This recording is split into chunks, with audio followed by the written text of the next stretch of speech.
It is nearly Christmas, so today I want to talk you through the process of drawing a really fun Christmas themed drawing. I want to show you how to draw this bauble with watercolor pencils. Now this is a really nice, reasonably fast drawing. It only took me around an hour and a half. So let me talk you through the process that I used. Now before we get started, I am using pencils with this drawing from the set of 60 Faber-Castell watercolor pencils, and I am drawing on watercolor paper. This is a hot pressed, so a nice and smooth watercolor paper. Now I'm going to go through this reasonably quickly. If you want to go through this with me in a lot more detail, it is available on my Patreon. Now I have drawings of loads of different subjects, not just Christmas drawings, and I have tutorials including watercolor pencils, colored pencils, and graphite pencils. For every tutorial I include really in-depth instructions, all of the real-time footage, details of all of the colors I'll be using, sketch outlines, and the reference photo. I have some nice and quick drawings like this, and then some much longer, more complicated drawings, but they do have a real wow factor. Check out the link in the description. Now I want to work through this in exactly the same way that I always do for my watercolor pencil drawings. I want to start off by looking for the lightest color in each section. Now there is a different lightest color in each area, so I'm starting off by looking at the bauble itself, the red area, and actually the lightest color I can see in this section is a reasonably bright pink.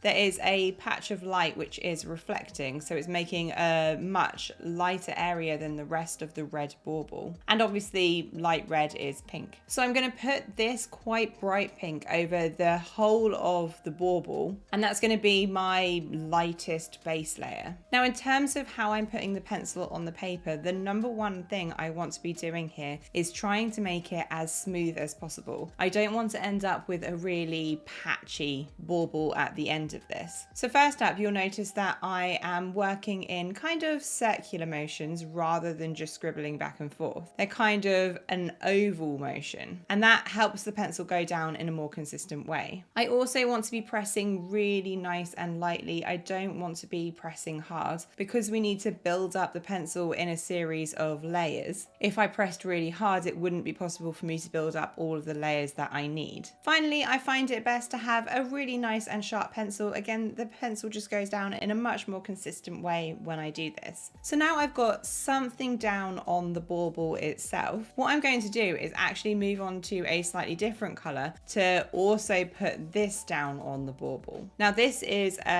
more of a light red. It's more on the red side than the pink side, and I'm still going to put this over most of the bauble, most of where I've put the pink. I'm just going to avoid the patch on the right hand side that does need to be really light. So I'm just working around this right hand side to begin with, trying to avoid where I've already marked out that lighter patch. And then I'm just going to put this color over the whole of the bauble. You may be thinking this is all looking very light at the moment, and it is, but it's going to get much brighter, much more vibrant when we activate this with the water. So it's always worth bearing in mind that it is going to get much more vibrant. Now let's look for the lightest colors I can see in the other areas. So this section at the top is a kind of gold color. I don't have a gold in my set. What I want to do is use the closest color that I have to the lightest area of this color. So for me, that is the raw umber, and I'm just blocking in this whole top area. And then I also want to look for the lightest color down the bottom in the snow. So that would be a cold gray, a very light cold gray. I don't want to leave it white. The snow isn't really white. So let's add in this color anywhere at the bottom where I can see some snow. And now I want to activate this with the water. So I'm just working through here one section at a time. You want to add some water, not loads by any means. It's better to do too little than too much. And I am still working where possible in little circular motions to again try and make this as smooth as possible. And as I say, I'm working one section at a time. So starting off by activating this area at the top, and then actually going to move straight onto the area at the bottom, and we'll focus on the brightest area in a second. But still, you can see I'm using circular motions to try and make this as smooth as possible. Now, as I move on to this central section, the most important thing about activating this with the water is that I want to work from the lighter color towards the darker color. So the lighter lightest color is on the right hand side. So I'm starting over here and I'm going to gradually work my way over to the left. Now, as I mentioned, I am trying to make this as smooth as possible. It's not actually going to ever look perfectly smooth, but that's okay. That's where it's important that we're building all of these layers on top of each other. And I'm being so careful as I'm going around the edge. I want to have a really nice and crisp line around this bauble. And this is literally all there is to this first section. Now, once I have activated all of this with the water, I need to wait for this to completely dry. So at least half an hour before we can move on to the midtones. So I'm going to do exactly the same thing as I did in the first section.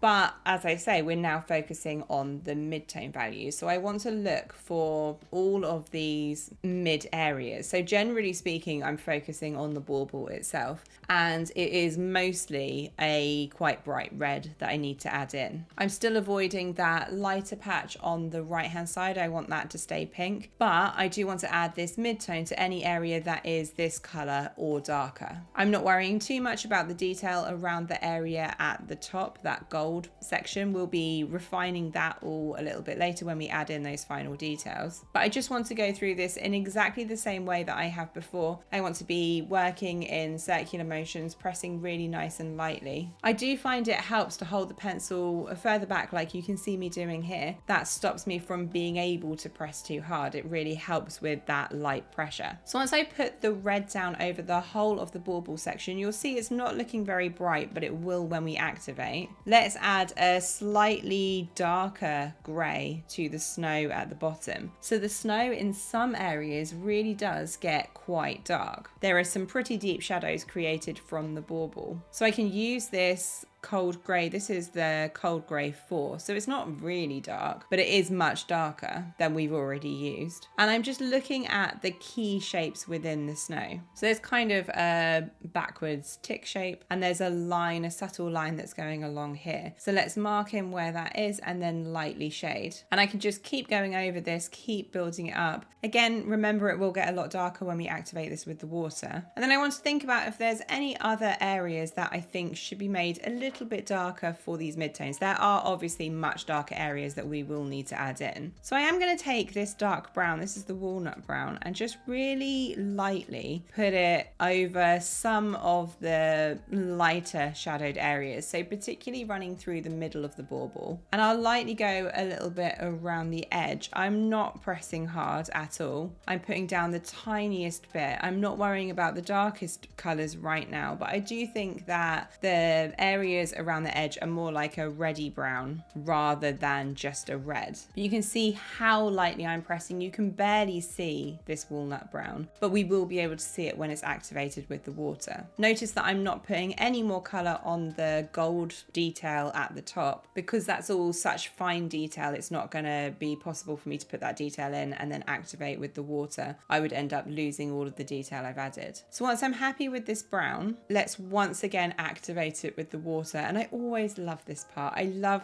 how bright it gets. You can see that by putting this red over the top of the pinky red base, it's looking much smoother. Already by building up these two areas on top of each other, it's not looking quite as patchy. It is still looking patchy, but not as much. So that's why I like building these layers up one at a time. Now, generally speaking, I want to be working from the lighter colors towards the darker colors. So you'll see that I've gone over the areas where it was only red to begin with, and then I'm going over the areas where I added a little bit of that walnut brown. I'm still going so carefully around the edge. And then once I'm happy with the bauble section, I want to make sure I really thoroughly wash my paintbrush before activating the grey at the bottom. And once again, I want to wait for this whole picture to dry for at least 30 minutes before I move on to adding in the darkest colors. So now I can go back to that dark brown, really start building up a lot of this color around the edge. And even though I want it to be a very deep and dark color, I am still pressing lightly. It's so important to keep pressing lightly. And you can see because I'm pressing lightly, it's not really making a huge difference at this moment, but as we know, it will go much darker when it's activated. So I'm adding in a little bit of the brown on the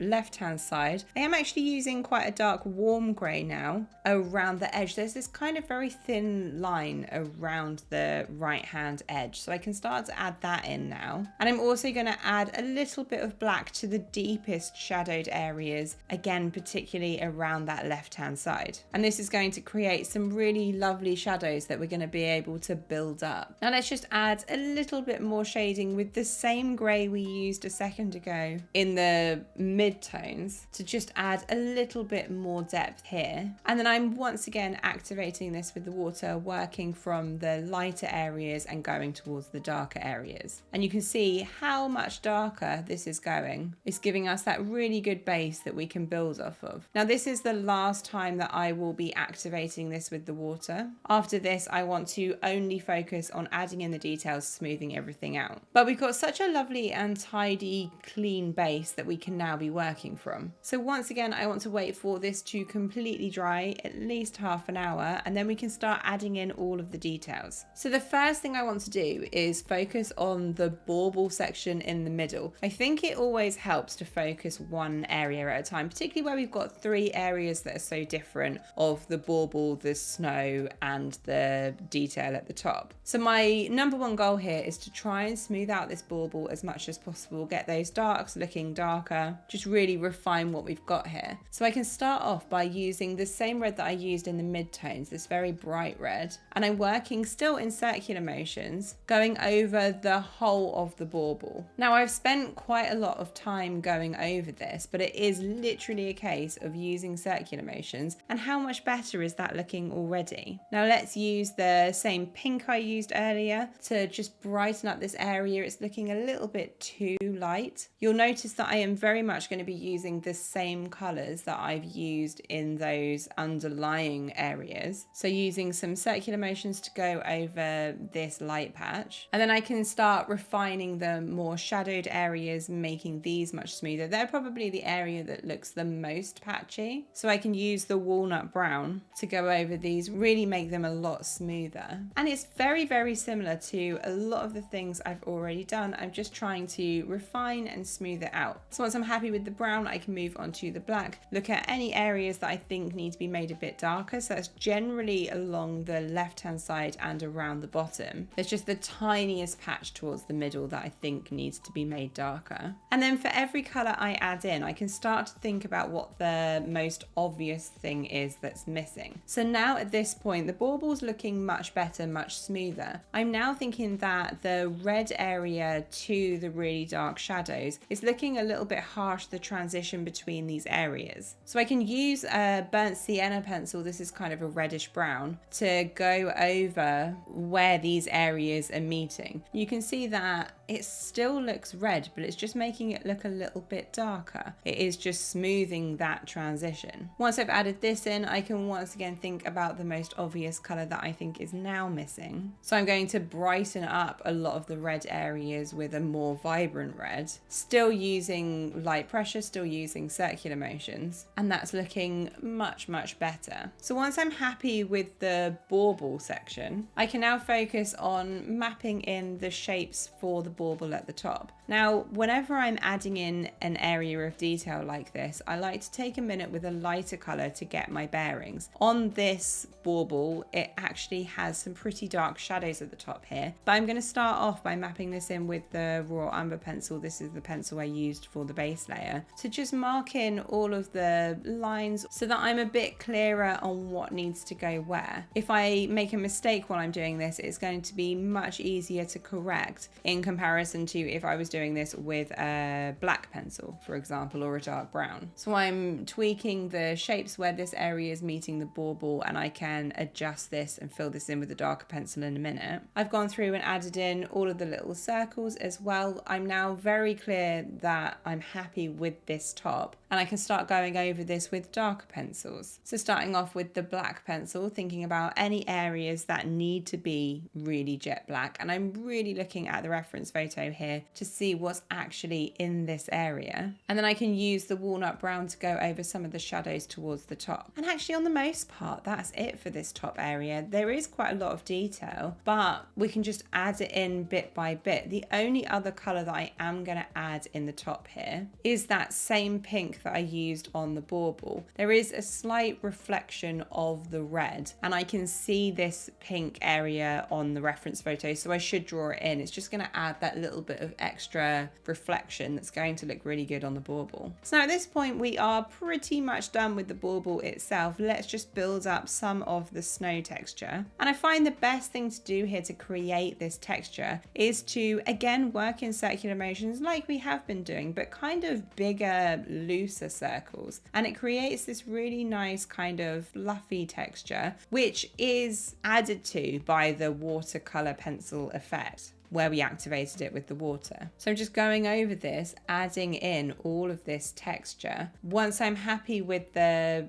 darker grey, this is the colour that I've used a lot on this area. And it's amazing how different it looks when not activated with water versus when it is. I can then use that same process to add some circles with the black, really building up some of the more shadowed areas in the snow here. But I don't want to add a huge amount of detail on the snow. It's not the main focal point of the drawing. The main focal point obviously needs to be the bauble. I just want it to look like it's sat on something. So I can just add in some final tweaks, adjust some of the colours here and there, and then that is it. Now I think this is such a fun Christmas drawing that hopefully you can see isn't too hard. Now if you do want to go through this with me in more detail, you can find that tutorial on my Patreon. And if you're interested in creating some other Christmas drawings, check out this video here where I show you how to build up colours with coloured pencils. Merry Christmas guys, and I'll see you in the next one.